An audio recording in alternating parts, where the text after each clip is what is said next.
Well अब हमारा third equation of motion है v square is equal to u square plus 2as। v square is equal to u square plus 2as। इसे हम ऐसे भी लिख सकते हैं या v square minus u square is equal to 2as कैसे ऐसे भी लिख सकते हैं। तो आप किसी भी तरीके से लास्ट में जो कंक्लूजन आएगा आप किसी भी तरीके से लिख सकते हैं।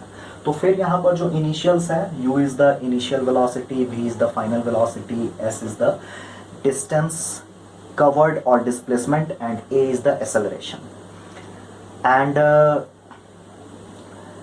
the displacement s is covered in time t, but here time t is missing। यहाँ इस इक्वेशन में टाइम t हमें नज़र नहीं आ रहा है। तो अब इसका भी डेरिवेशन का जो प्रॉपर लैंग्वेज है वो सेकेंड इक्वेशन ऑफ मोशन जैसा ही है। बिल्कुल जो लैंग्वेज हम लोग सेकेंड इक्वेशन ऑफ मोशन के लिए हमने यूज़ किया है उसी लैंग्वेज को हम यहाँ भी यूज़ करेंगे। तो फिर से उसे मैं एक बार रिपीट कर दे रहा हूँ। Let us consider a body moving with constant acceleration a, let its initial velocity be u and final velocity be v, let it covers a distance s in time t, then again we have displacement is equal to average velocity into time. Again we will write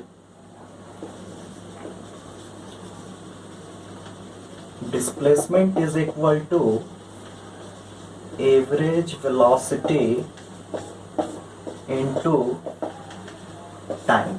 okay, तो अब इसे हम लिखेंगे s is equal to average velocity into t। अभी इसके पहले मैंने आपको बताया कि जो एवरेज वेलोसिटी होता है particularly इस केस में when the body is moving along a straight line and it is having uniform acceleration a, its initial velocity is u and final velocity is v, then average velocity is u plus v upon 2। So we will write s is equal to, in place of average velocity we will write u plus v upon 2 into t। तो अब आप जरा यहाँ गौर कीजिए कि second equation of motion को भी डेराइव करने के लिए हम सेम फॉर्मूले को यूज कर रहे थे, यहाँ भी उसी फॉर्मूले को यूज कर रहे थे। तो सेम से अलग अलग डेराइवेशन हम कैसे डेराइव करेंगे। तो आप गौर कीजिए कि v square is equal to u square plus 2s, और शुरू में ही मैंने कहा कि इसमें t मिसिंग है। तो यहाँ पर जो t आ रहा है उस t को हम क्या करेंगे, एलिमिनेट करेंगे, हटाएंगे। तो अब उस t का यहाँ क्या वैल्यू लेंगे। तो अगेन हमारे पास जो पहला इक्वेशन ऑफ मोशन है, first equation of motion v is equal to u plus a t, then from this we can write t is equal to v minus u upon a। when u is taken to this side then we will write v minus u, and when a is taken to this side then it will be written here as denominator। so the value of t is v minus u upon a। then we will just write in place of t as v minus u upon a। just see here s is equal to u plus v upon 2 into v minus u upon a। आप यहाँ गौर कीजिए कि s is equal to, आप mathematics में formula पढ़े हैं a square minus B square is equal to a plus B times a minus B. Okay, आपने इस फॉर्मूला को पढ़ा है a square minus B square is equal to a plus B into a minus B. तो यहाँ पर v minus you है, तो अगर हम इसे चेंज करेंगे तो माइनस यू प्लस v हो जाएगा। तो उसे न चेंज करके हम इसे ही चेंज कर देंगे ताकि ये a माइनस बी और a प्लस बी के फॉर्म में आ जाए। तो इसे हम लिखेंगे v plus U upon 2 into V minus U upon a।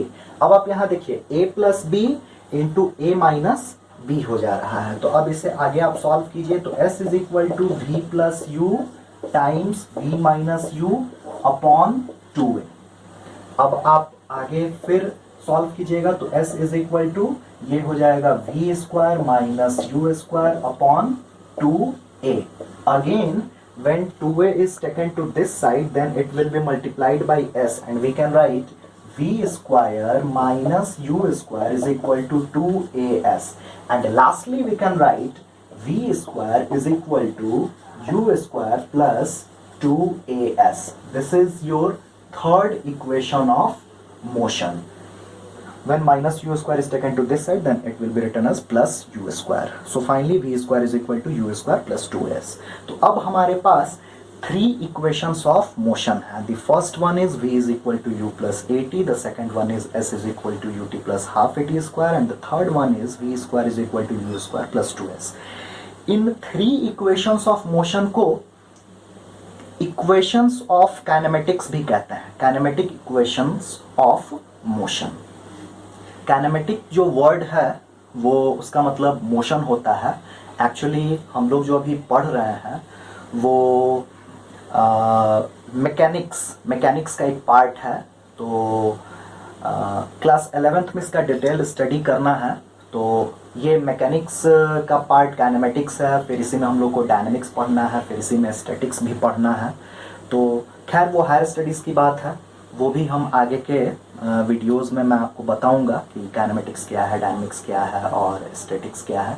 Kinematics generally हम लोग बॉडीज़ के मोशन के को स्टडी करते हैं without taking into consideration the cause of the motion. मतलब मोशन का क्या कारण है उसे हम कंसीडर नहीं करते हैं. ओके, यहाँ पर हम लोग जो भी इक्वेशंस ऑफ मोशन को डिराइव किए हैं, तो मोशन हो रहा है, उसका इनिशियल वेलोसिटी u है, फाइनल वेलोसिटी v है, टाइम t है, टाइम t में वो डिस्प्लेसमेंट s हो रहा है, उसका यूनिफॉर्म एक्सेलरेशन a है. लेकिन कहीं भी हम कॉज ऑफ मोशन की बात नहीं कर रहे हैं कि आखिर वो मोशन क्यों हो रहा है. ओके, तो उस स्टडी को हम लोग काइनेमेटिक्स कहते हैं. तो अभी हम लोग पर्टिकुलरली काइनेमेटिक्स कर रहे हैं, इसीलिए ये थ्री इक्वेशंस ऑफ मोशन को काइनेमेटिक्स इक्वेशन ऑफ मोशन भी कहते हैं. Thank you. वेल, मैंने आपको अभी थ्री इक्वेशंस ऑफ मोशन जो मैंने डिराइव किया है, तो उसमें मैंने कहा कि average velocity u plus v upon 2 होता है. तो मैंने अभी कहा कि इसे मैं डिराइव करूंगा बाद में, तो अभी मैं इसे डिराइव कर देता हूं कि ये एवरेज वेलोसिटी क्यों u प्लस v बाई 2 हो गया. तो आप ऑलरेडी जानते हैं कि जो बॉडी है वो स्ट्रेट लाइन में मूव कर रहा है, उसका एक्सेलरेशन क्या है, यूनिफॉर्म है, कांस्टेंट है, जिसे हम a से रिप्रेजेंट कर रहे हैं, और टाइम जो है वो हम t कंसीडर कर रहे हैं. और ये टाइम जो t है इसके बारे में भी थोड़ा एक स्पेसिफिक बात याद रखना है. जैसे मान लीजिए कि हम टाइम 6 सेकेंड्स की बात कर रहे हैं, तो 6 सेकेंड्स का मतलब क्या हुआ कि वो 0 से 1 हुआ, 1 से 2 हुआ, 2 से 3 हुआ, 3 से 4, 4 से 5, 5 से 6. तो वैसे ही जो हम टाइम t लिख रहे हैं, तो ये टाइम जो है हम इंटरवल की बात करेंगे तो 0 to t कह सकते हैं. 0 to t टाइम इंटरवल यहां कहा जा सकता है. तो अब average velocity is equal to u plus v by 2 होता है. तो इसके लिए भी जो हमारा लैंग्वेज है वो इसी तरह से हम लिखेंगे कि let us consider a body moving along a straight line with constant acceleration a and let its displacement be s in the time interval 0 to t seconds. Okay, so we can write here displacement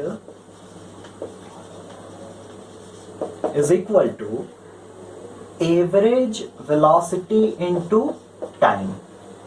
Okay, or we can write average velocity is equal to displacement upon time. आप यहाँ गौर कीजिए कि हम लोग बिल्कुल वो general formula जो speed is equal to distance by time होता है उसी फार्मूला को यूज कर रहे हैं. बस थोड़ा सा यहाँ पर हम लोग मॉडिफिकेशन कर रहे हैं, चूंकि हम पर्टिकुलर यहाँ पर कंडीशन अप्लाई कर रहे हैं. The body is having uniform acceleration a and it is moving along a straight line.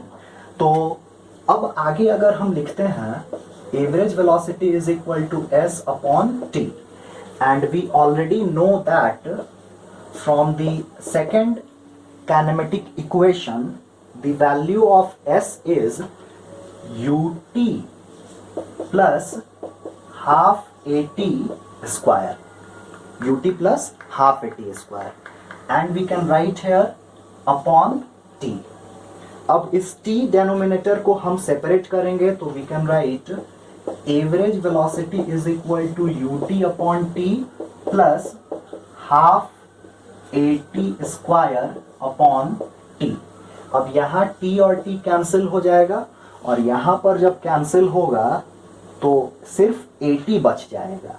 तो आप गौर कीजिए कि यहाँ पर हम लिखेंगे average velocity is equal to u plus और टी जब कैंसिल हो जाएगा तो we will write here half at.